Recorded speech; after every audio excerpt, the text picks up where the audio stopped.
अस्सलाम वालेकुम स्टूडेंट्स, आप देख रहे हैं सैयद अली एकेडमी। मैं हूं सर फज़कुरुल्लाह। फर्स्ट ईयर केमिस्ट्री का फर्स्ट चैप्टर स्टार्ट करेंगे। फर्स्ट टॉपिक है इंट्रोडक्शन, जो कि 3 पैराग्राफ में डिवाइड है। फर्स्ट पैराग्राफ जो यहाँ से शुरू होता है और इधर ख़त्म होता है वो अननेसेसरी है। एंटिटेस के पॉइंट ऑफ व्यू से कोई भी इससे सवाल नहीं आता, तो इसको हम स्किप करेंगे। सेकंड पैराग्राफ इम्पोर्टेंट है और इसको समझने की हम कोशिश करते हैं। हमारे टॉपिक को मैंने अलहदा से आसान अल्फाज में लिखा है, जो आपके सामने पेश कर रहा हूँ। पहले मैंने स्टोइकोमेट्री की डेफिनेशन लिखी है। स्टोइकोमेट्री क्या चीज़ होती है? आपको केमिकल इक्वेशन के बारे में पता होगा।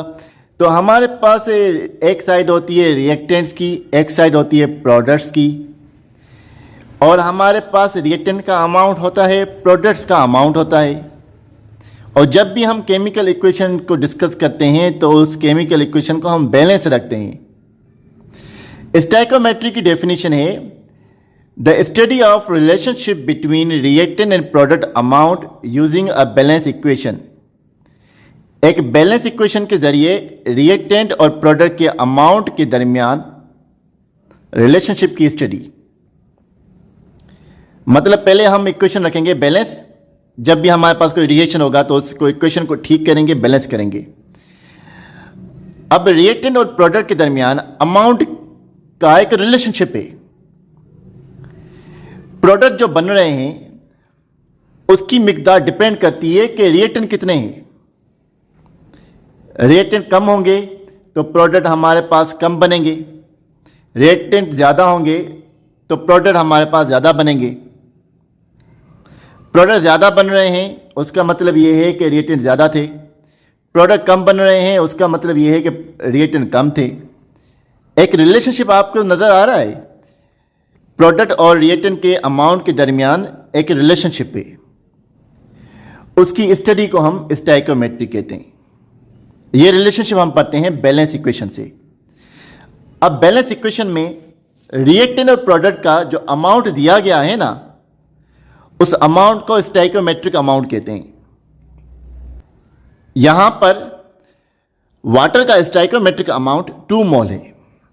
2 मोल ऑफ वाटर बनाने के लिए हमें हाइड्रोजन के 2 मोल, ऑक्सीजन के 2 मोल चाहिए।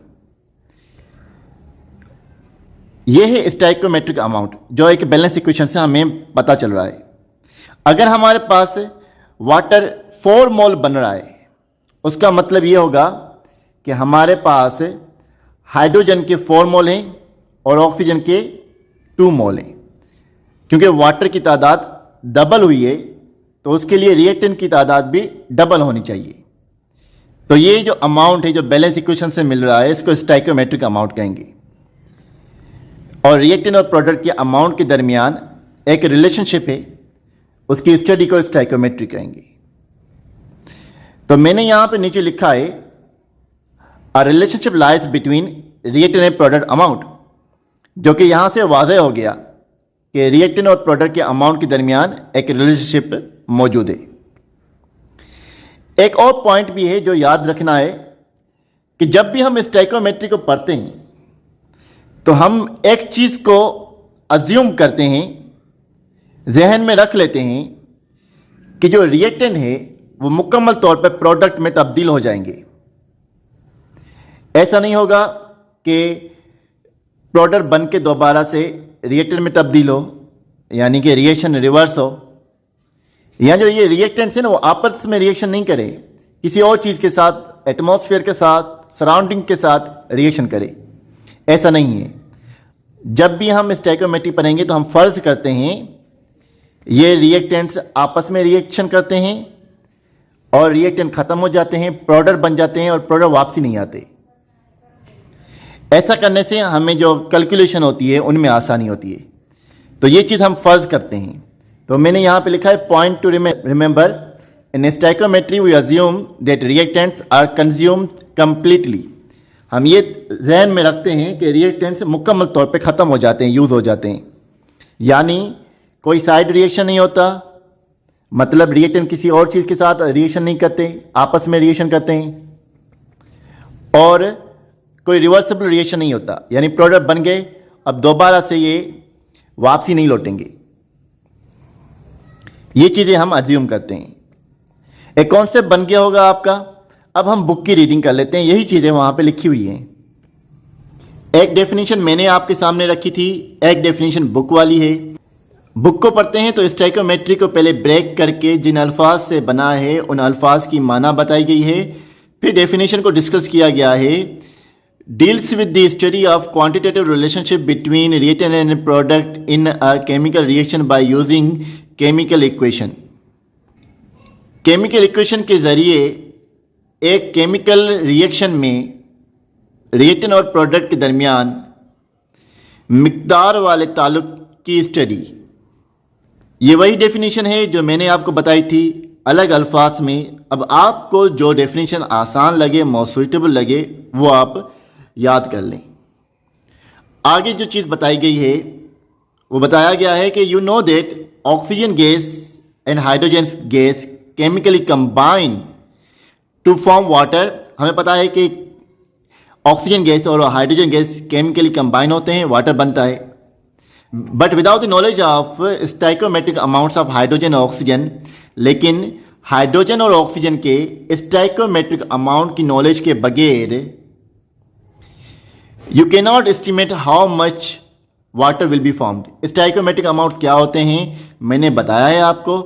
ये कह रहा है कि आपको पता है कि हाइड्रोजन और ऑक्सीजन मिलकर वाटर बनाती है, लेकिन जब तक आपको हाइड्रोजन और ऑक्सीजन के स्टाइकोमेट्रिक अमाउंट की इल्म नहीं होगा, नॉलेज नहीं होगी, आप ये अंदाज़ा नहीं कर सकते कि वाटर कितना बनेगा।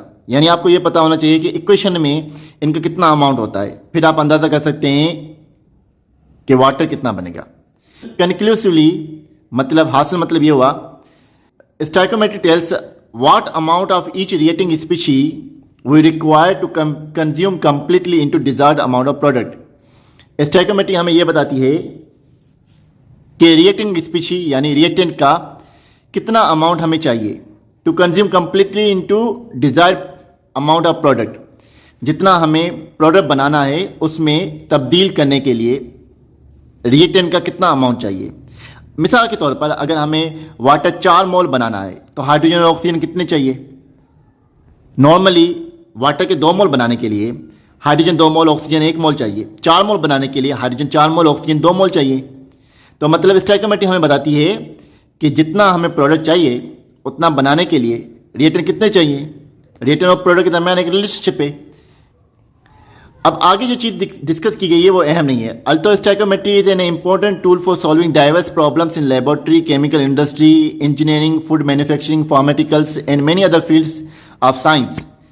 बताया गया है कि स्टाइकोमेट्री इंपॉर्टेंट है। कहाँ कहाँ पर ये डिस्कस कर लिया, आगे डिस्कस किया गया है। But it is based on the assumption that reactant molecules are completely converted into product. यही चीज़ मैंने वहाँ पे डिस्कस की थी कि स्टाइकोमेट्री में हम ये अज्यूम करते हैं कि रिएक्टेंट मुकम्मल तौर पर प्रोडक्ट में तब्दील हो गए हैं हमारी कैलकुलेशन में आसानी के लिए। हालांकि हकीकत में ऐसा नहीं, कभी कभार ऐसा नहीं होता। In fact many chemical reaction are reversible to some extent. हकीकत में काफ़ी रिएक्शंस जो होते हैं कुछ हद तक सम एक्सटेंट रिवर्सिबल होते हैं कि प्रोडक्ट दोबारा से रिएक्टेंट में तब्दील होगा। फर्दर और तो और in some chemical processes side reactions also occur. कुछ केमिकल प्रोसेसेस रिएक्शंस में साइड रिएक्शंस भी होते हैं आल्सो अकर। मतलब रिएक्टेंट जो है ना आपस में रिएक्शन करने के बजाय सराउंडिंग एटमॉस्फेयर से रिएक्शन कर जाएंगे, तो हमें जितना प्रोडक्ट चाहिए उतना नहीं मिलेगा। लेकिन हम ये अज्यूम करते हैं कि रिएक्टेंट मुकम्मल तौर पर प्रोडक्ट में तब्दील हुए, ना साइड रिएक्शन हुआ ना रिवर्सिबल रिएक्शन हुआ, ताकि हमारी कैलकुलेशन हमें सही मिले। तो ये चीज़ें डिस्कस की गई, वो सारी चीज़ें मैंने आपको अलहदा से पढ़ाई और यहाँ पर बुक में भी मैंने आपको ये सारी चीज़ें बता दी। इसके साथ टॉपिक ख़त्म हुआ, इंट्रोडक्शन ख़त्म हुआ।